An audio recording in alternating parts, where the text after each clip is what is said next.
So, good morning, everyone. Rain's held off here a little bit this morning, so hopefully we don't get no storms. My name's Jeremy Cliff. I'm here to speak a little bit this morning about sweet sorghum syrup. And before we get started here today, I'd like to start off with just a quick verse of scripture. The farmer knows just what to do, for God has given him understanding.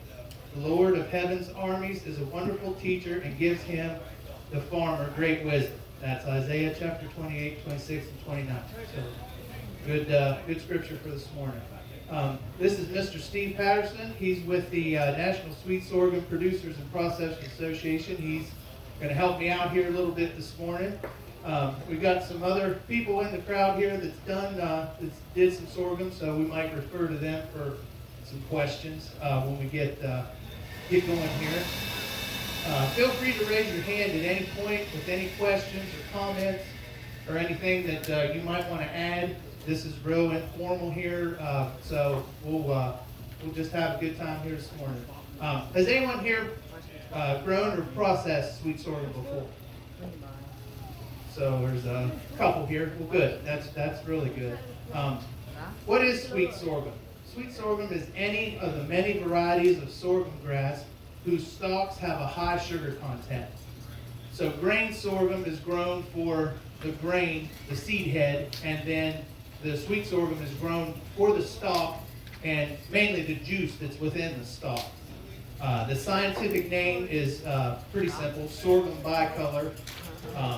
The history of sweet sorghum, it came from Africa with the slaves, and during the Civil War, the North was looking for an alternative to sugarcane, and so they was looking into this to try to see if they could make a sugar out of it. That didn't work, but they did find that it made a good syrup. And then during the Great Depression, it was a really good low-cost sweetener that people could grow in the South, and it kind of fell out of favor after World War II. But it's slowly making a comeback. It's trying where there's people that want to grow their own food, and it's something that you can incorporate into a very small operation and do that. The cultivars of sweet sorghum are, this is just mentioned in a couple, Rock's Orange, Dale, Della, Mennonite, Sugar Drip, M81E, Simon, Black Amber, and there are many others. If you're following along there with the handout, you'll notice that there's numbers behind that, and that is the days. Now, is that the days from germination to, or is that to harvest? So you can kind of look along there and then figure out what you want to plant and how long of a season it's going to take. We grow Rock's Orange and Dale at our place. Just because it works for us, we've had that success with that, but that doesn't mean that's the only two that will work, in this area. You can experiment with them. There's a lot of even different ones than I mentioned here. To get your seed, you might want to try asking a local seed mill or like Berlin Seed up here or any of your local places. They might be able to get it in, and then the National Sweet Sorghum Producers and Processors Association is a good tool to have to get seed.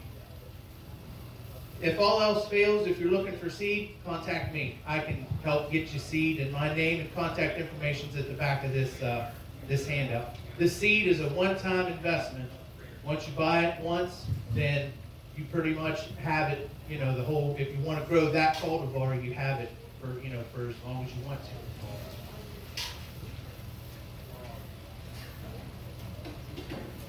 What should I plant? What cultivar?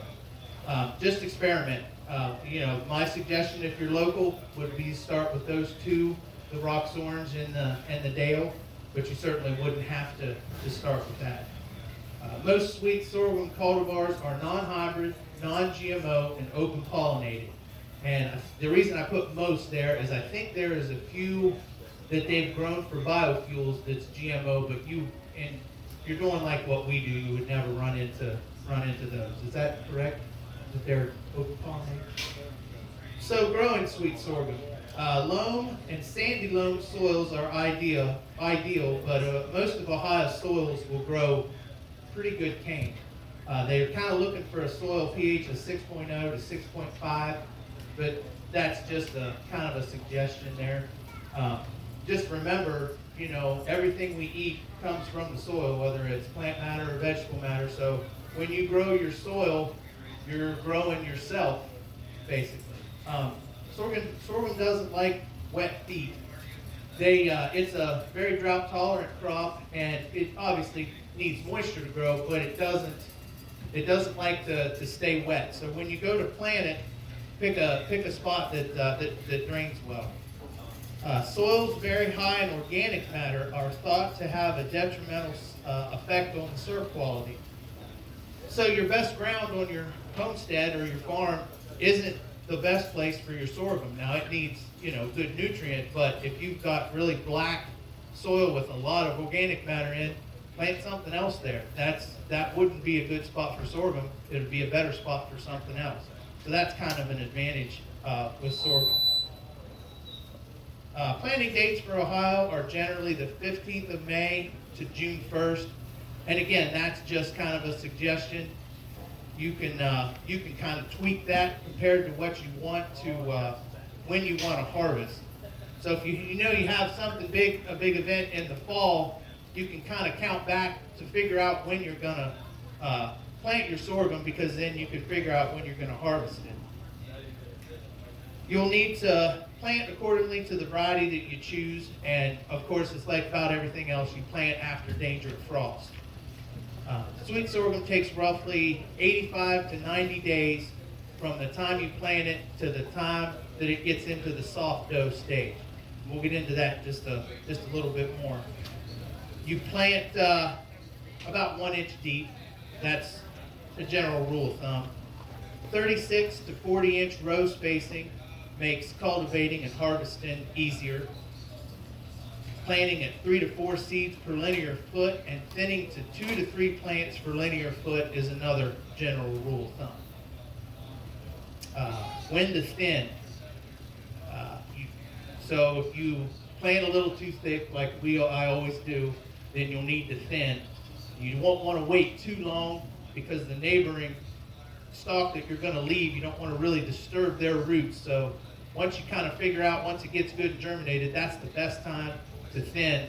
But I'm still thinning my cane as we speak, so I'm behind the ball a little bit on that. Tillers and suckers. So a sorghum plant will grow out of the base of the stalk, what's called a tiller or a sucker. Depends on what you want to do. You can leave them or you can pull them.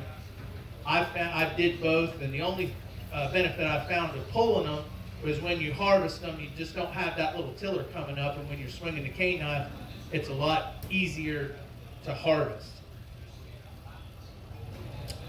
So you don't, if you are planting a small plot, you can use a garden seeder with the carrot seed plate. One of those earthway seeders is what we use. And there's a couple little tricks you can do with those. You can take some putty and put in every other slot, and that will help you. It won't put as much seed out into the furrow. And then also, I've heard of some guys that'll take their seed and take about a quarter of it, put it in the oven, and kill it and bake it. Then integrate that back into their seed that they're planting, and that'll help thin out a little bit too. I've never done that, but I've heard that people have done that way. Sorghum actually transplants very well. Transplanting gets the crop in the ground in cold, wet soils that prohibit germination. The plants will mature about 3 weeks earlier as opposed to direct seeding, and the plants will achieve crop canopy earlier, and you'll gain an advantage over the weeds, because with sweet sorghum, the weeds is not your friend. Anything you want to add, you can jump right in here. All right. Some sorghum growers in the South have used tobacco equipment for their transplanting. I'm not familiar with tobacco hardly at all, but they have some specific equipment that works really well for tobacco, that, for transplanting. Mature cane is susceptible to lodging, blowing over. That greatly inhibits harvesting. When choosing ground for sweet sorghum, try to choose a spot that's sheltered from the wind directly if possible.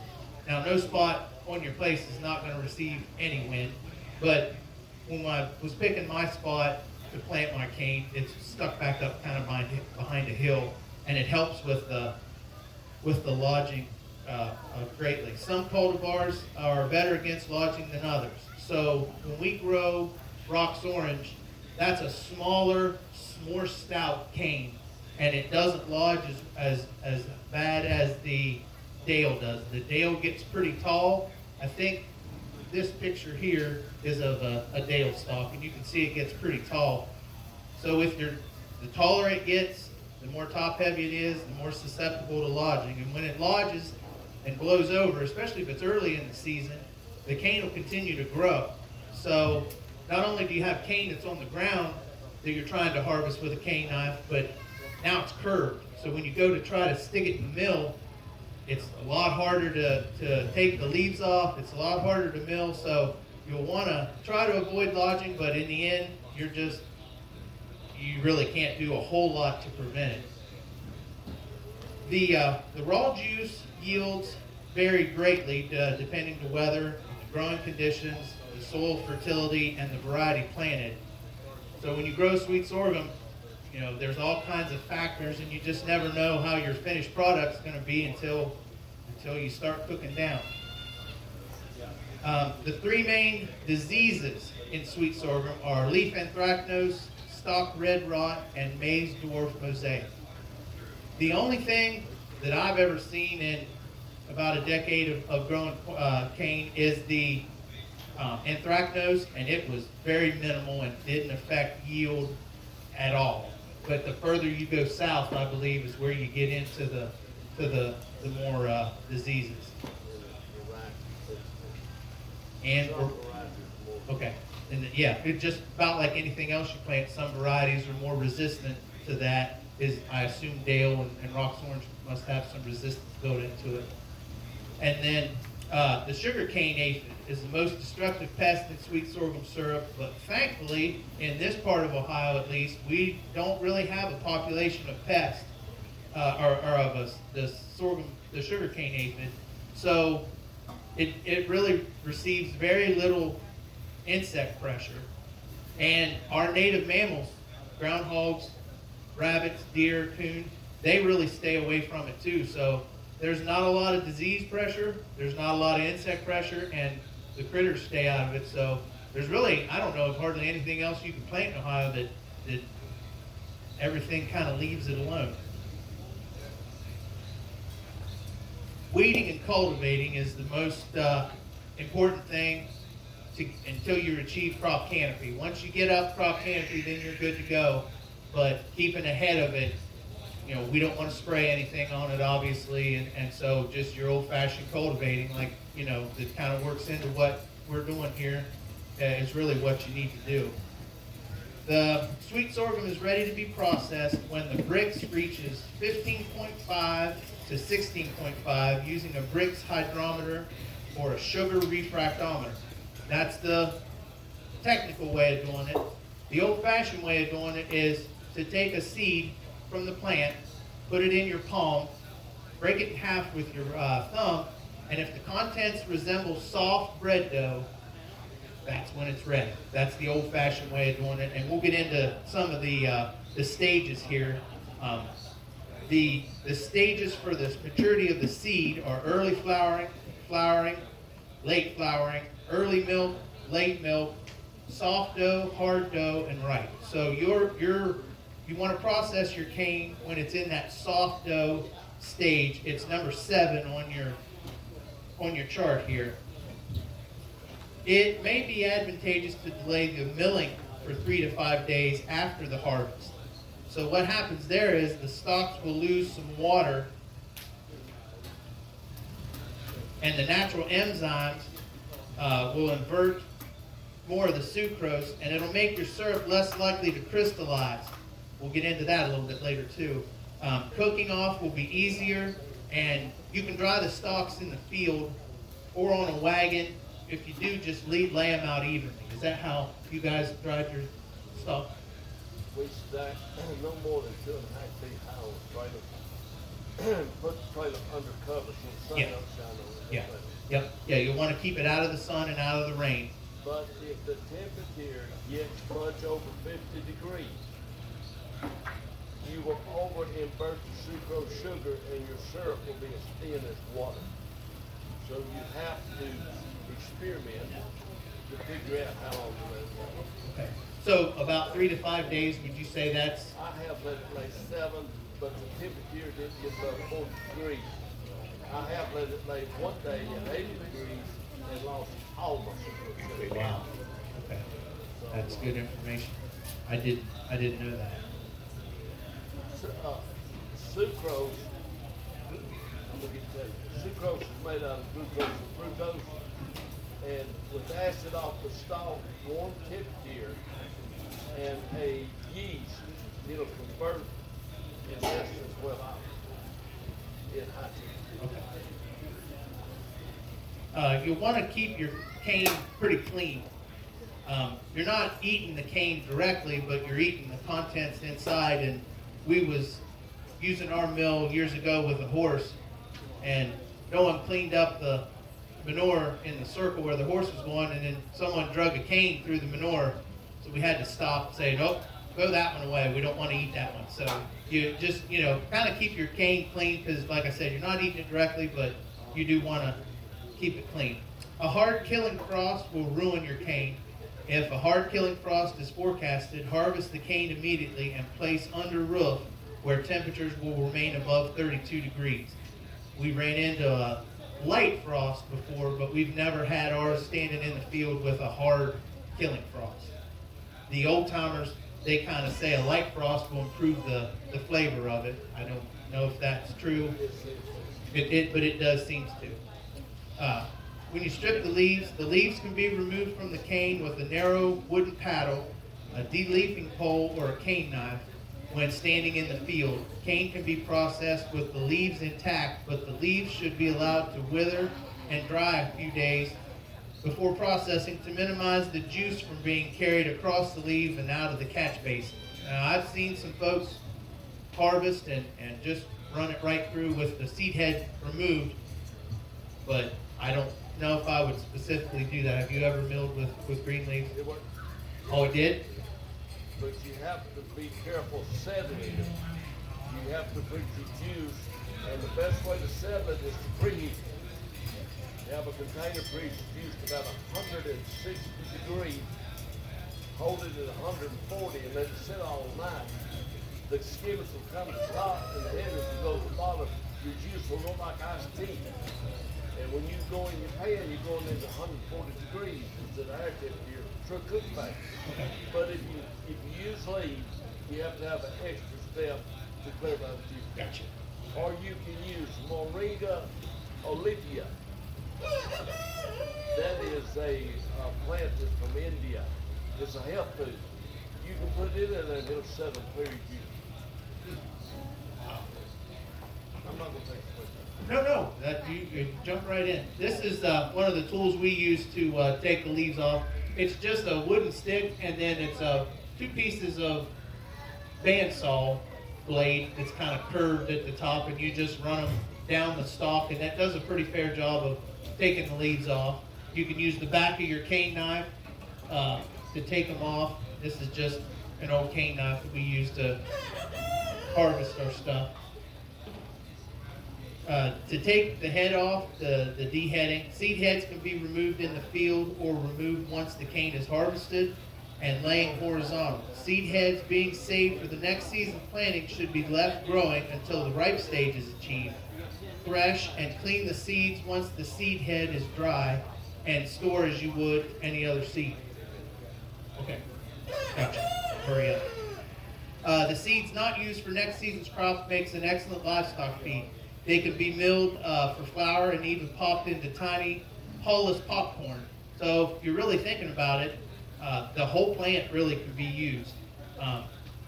In processing sweet sorghum, the biggest obstacle is getting started with small-scale sorghum is acquiring the roller mill. Around here, you can find the pans for maple syrup pretty easy, but the mill, which is that machine over there, that's a very, very large mill. That wouldn't be your backyard operation, but that's a big one there. Finding the mill is the hard part. But this is where the National Sweet Sorghum Producers and Processors comes in. They can help you attain a mill. A good mill will extract 45 to 50 pounds of juice from 100 pounds of cane. A mill should be strong enough to apply from 50 to 100 tons of pressure to the stalk.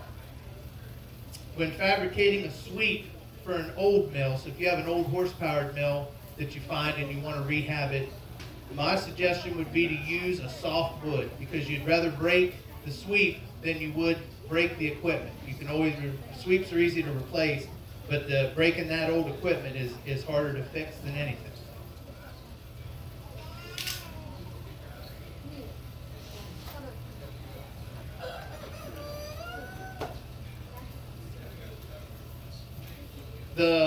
The crushed cane or the pummies, the bagasse that comes off of the stuff when you're milling, can be inverted back into the soil for organic matter, and it can be fed to livestock. They don't eat, there's not a whole lot of nutrient in that, but cows and chickens and pigs and stuff will pick around on that. The raw juice is roughly 12% sugar. We strain it. Once it goes through the mill, we'll strain ours through this, put this on top of a bucket and then strain it. And then we'll let our juice sit, and then we'll skim that off the top. And the extracted juice is heated, and some undesirable properties of the juice, such as proteins and non-sugar substances, are coagulated. The coagulated materials, or skimmings, will rise to the surface and need to be removed. The boiling juice must continuously be skimmed to produce high-quality syrup. You have to keep skimming the stuff that comes to the top. The skimmings are actually rich in protein and starches and some sugars, and can be used for animal feed. So even the skimmings that you pull off can be fed to your livestock. As the syrup density increases, the boiling temperatures will rise gradually. Evaporation should be done as rapidly as possible, but not so fast that you let the syrup burn. Remove the syrup from the evaporator when it reaches 226 to 230 degrees Fahrenheit, or 78 to 80 Brix with a refractometer or a hydrometer. The old-fashioned way of determining is a wooden spoon, and you can tell the thickness from the wooden spoon, but the temperature, getting a good thermometer is probably the best way for that. You'll want to start fast with your green juice, but you want to end a lot slower. There will be a fire demo behind the children's tent. It will be a grease fire. If you want to cool the finished syrup to 140 to 160 degrees, it helps with the color. Is that what you found? But if you kind of do like we do, we just go from the pan into our sterilized jars.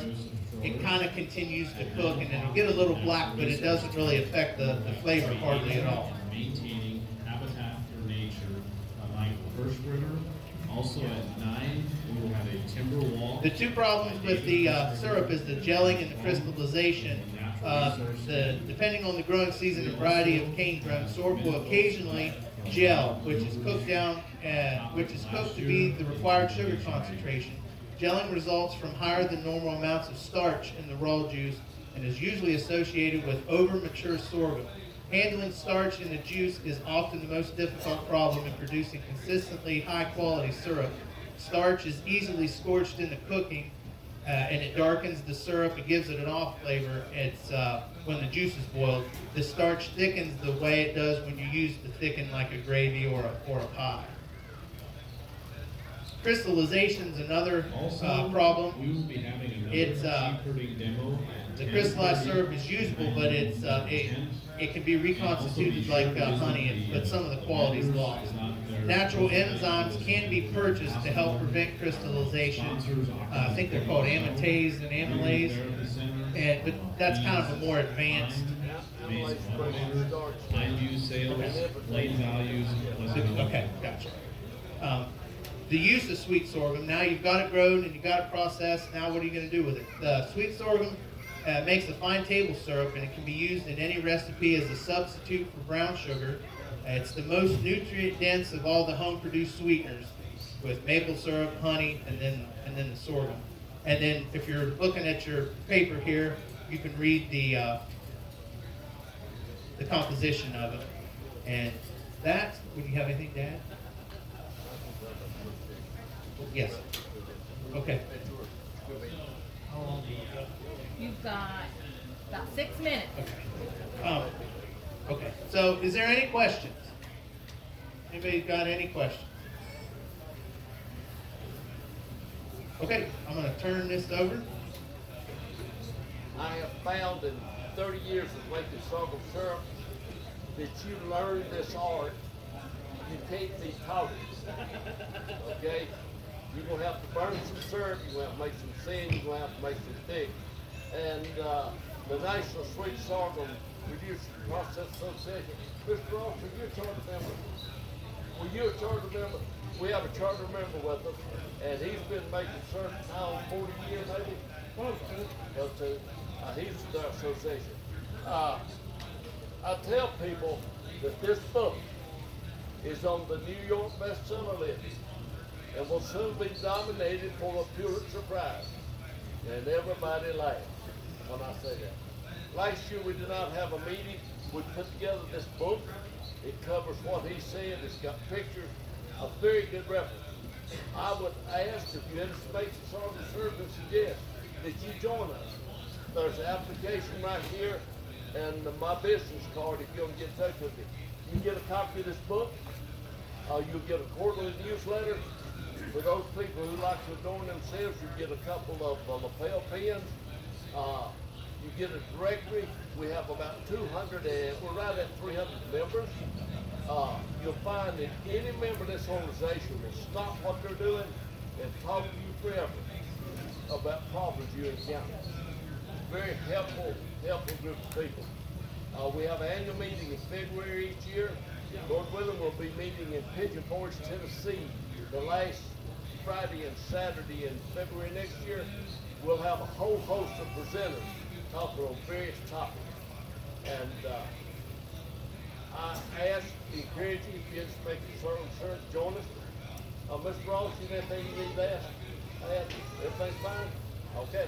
We have a booth over here in the, I can't remember what tent it is. If you need to talk to any of us, or if you need an application for the sorghum, we're not set up yet, but we'll head that direction. If anybody wants to talk to us or have any more questions, just feel free to head to the booth. Thank you. If anybody wants to taste sorghum and they got the spoon, come over here and I'll give them a taste of it out of the plastic bottle. But I don't have no spoons this morning. Thank you, Jeremy. Thank you. Appreciate it. Yeah, feel free to talk to him later on at his booth. And thanks for coming out.